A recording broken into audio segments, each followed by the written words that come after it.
এক চাঁদে দুনিয়া আলো কথাটার মানে কি জানেন? শ্বশুরবাড়ির মানুষ যতই খারাপ হোক না কেন, আপনার স্বামী যদি ভালো থাকে তাহলে আর কোনো কিছুই ম্যাটার করে না। হ্যালো এভরিওয়ান, আসসালামু আলাইকুম। কি অবস্থা সবার? আশা করি আপনারা সবাই ভালো আছেন। আলহামদুলিল্লাহ। এই তো আমি কিছুদিন যাবত অসুস্থ, যার কারণে রাতে আপনাদের ভাই আমার জন্য ডাব নিয়ে এসেছে। ডাক্তার বলেছে একটু কম মশলাযুক্ত খাবার খেতে, যার কারণে বলেছে দই, কলা, চিড়া এগুলো বেশি করে খেতে। ডাব নিয়ে এসেছে আর ফুলকলির মিষ্টি আমি অনেক পছন্দ করি, সাথে দইটা অনেক ভালো লাগে, তো এর জন্য দই নিয়ে এসেছিল। আমি প্রথমে একটু খেয়ে নিলাম, সাথে লেবুও এনেছে। আমাকে লেবু শরবত খেতে হবে বেশি করে, এর কারণে আসলে বাচ্চা সংসার সবকিছু সামলিয়ে নিজে যত্নের কথা একদমই ভুলে গিয়েছিলাম। সাথে শসাও এনেছিল আর বাসায় সবজি ছিল না, যার কারণে সবজি আনা হয়েছিল। তো এইগুলো এখন ফ্রিজে গুছিয়ে রাখবো। বেগুনের তো অনেক দাম, কিন্তু বেগুন ভাজি খেতে ভালোই লাগে। রাতে আপনাদের ভাইয়া বলতেছে আমাকে কলা খেতে। আমি ফল একদমই পছন্দ করি না, কিন্তু এখন বাধ্য হয়ে খেতে হচ্ছে, কিছুই করার নেই। কলাও তেমন একটা আমার পছন্দ না, শুধু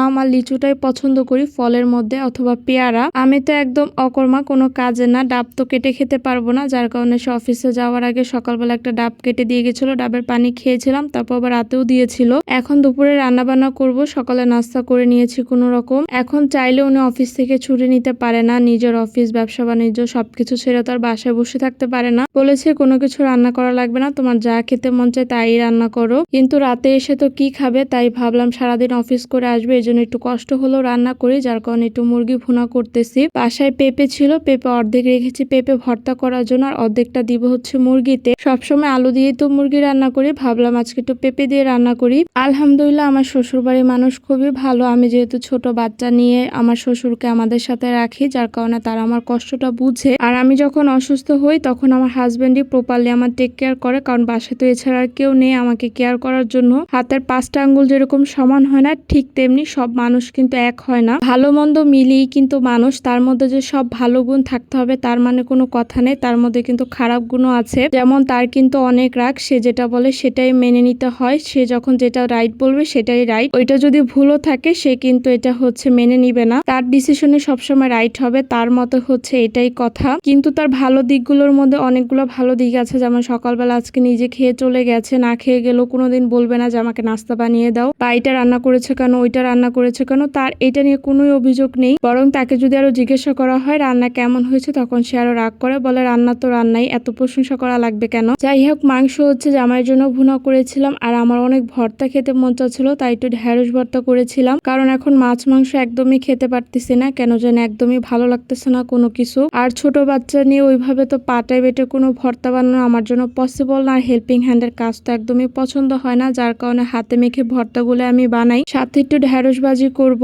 কারণ আপনাদের ভাইয়া ঢেঁড়স ভর্তা আবার একদমই পছন্দ করে না, কিন্তু আমার কাছে আবার ঢেঁড়স ভর্তা অনেক ভালো লাগে, যার কারণে আমার জন্য ঢেঁড়স ভর্তা করেছিলাম, আর এখন তার জন্য ঢেঁড়স ভাজি করছি। দেখা যায় ওইভাবে একদিন বেশি করে রান্না করলে পরের দিন আর খেতে পারে না কেউ, আমিও খেতে পারি না, যার কারণে আমাকে প্রতিদিন একটু কষ্ট করে হলেও রান্না করতে হয়। একটা মেয়ে মানুষ তার জীবনে বেশি কিছু চায় না। বিয়ের পর যখন শ্বশুর বাড়িতে আসে, শ্বশুর শাশুড়ি ননদ সবাই যখন খারাপ হয় তার মনে কিন্তু কোনো দুঃখ থাকে না, কিন্তু স্বামী যদি খারাপ হয় তাহলে এই দুঃখ আর কোথাও রাখার জায়গা থাকে না। যাই হোক, আমার দুপুরে রান্না বান্না শেষ হয়ে গিয়েছিল, তারপর আমি সন্ধ্যার দিকে একটা পেয়ারা কেটেছিলাম। অনেকদিন পর ভাবলাম যে আজকে একটু পেয়ারা মেখে খাই। আমাদের বাসায় আবার কাসুন্দি ছিল না, কাসুন্দি দিয়ে পেয়ারা মাখা খেতে আমি অনেক পছন্দ করি। আমার জামাই সবচেয়ে খারাপ দিক হচ্ছে আমার পছন্দের সাথে তার কোনো মিল নেই, আমি যেটা পছন্দ করি সে তার পুরাই বিপরীত। যাই হোক, একটু মরিচের গুঁড়া সাথে একটু লবণ দিয়ে আমি পেয়ারা মাখিয়ে খেয়েছিলাম। তো এই ছিল আমার আজকের ব্লগ। সবাই ভালো থাকবেন, আল্লাহ হাফেজ।